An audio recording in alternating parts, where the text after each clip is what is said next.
Hello! Hi ఎలా ఉన్నారు అందరూ? టైం అయితే 2:30 అయింది. ఈ టైంకి వీడియో చేస్తాను అనుకోలేదు. బేసికల్లీ ఎందుకు ఈ వీడియో అంటే మీ అందరికీ తెలిసిందే. ఇప్పుడు రీసెంట్‌గా మనకి జమ్మూ అండ్ కాశ్మీర్ పహల్గామ్‌లో ఏమైందన్నది. సో, ఇప్పుడు సెవెంత్ యాక్చువల్లీ మన గవర్నమెంట్ ఏం చెప్పింది మాక్ డ్రిల్స్ కండక్ట్ చేస్తాం త్రూ ఆల్ డిస్ట్రిక్ట్స్ అన్నది. బట్ ఒక ఔట్ ఆఫ్ ది సిలబస్ లాగా అరౌండ్ 2:15 ఏఎంకి మన ఇండియన్ ఆర్మీ 9 పాకిస్తాన్ పీఓకేలో పాకిస్తాన్ ఆక్యుపైడ్ కాశ్మీర్‌లో 9 క్యాంపులు టెర్రరిస్టులు 9 క్యాంపులు ఐడెంటిఫై చేసి మరీ చంపింది. ఆ వీడియో కూడా నేను మీకు పెడుతున్నాను. అప్లోడ్ చేస్తాను దీని తర్వాత. అది కూడా చూడండి. అది పాకిస్తాన్ నుంచి వాళ్ళు డైరెక్ట్‌గా వాళ్ళు ఫిల్మ్ చేసింది.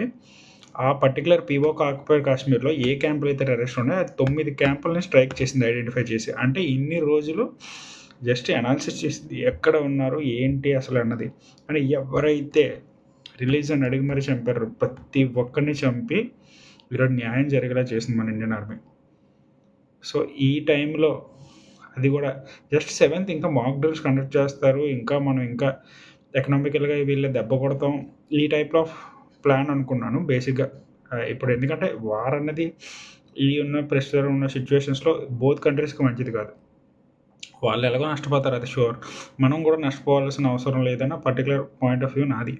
కానీ ఈ టైంలో మన స్ట్రైక్ హిట్ బ్యాక్ చేసి అందరూ పడుకున్న టైంలో చేశారు చూడండి. రియల్లీ హ్యాట్స్ ఆఫ్ అసలు ఇండియన్ ఆర్మీకి. అసలు ఆ ప్లానింగ్ గానీ, ఈ టైంలో అటాక్ గానీ మొత్తం మనకి కూడా నియర్ బైలో బార్డర్ డిస్ట్రిక్ట్‌లో ఉన్న ప్రతిదీ మాక్ డ్రిల్ పేరు మీద లైట్స్ ఆఫ్ చేసి కనీసం ఏ సిటీ కూడా అసల వాళ్ళకి కనీసం ఐడెంటిఫై అవ్వకుండా బికాజ్ ఎయిర్ స్ట్రైక్ అయినప్పుడు ఫ్లైట్ స్పైలో ఉంటది కదా! లైక్ సిటీలో ఐడెంటిఫై అవ్వకుండా ప్రతీదీ ఆఫ్ చేసుకొని మాక్ డ్రిల్స్ పేరు మీద ఒక్కసారి ట్రై చేసి చూడండి. ఎక్సలెంట్ అది. Next level. సో, జై హింద్, ఇండియన్ ఆర్మీ, జై భారత్.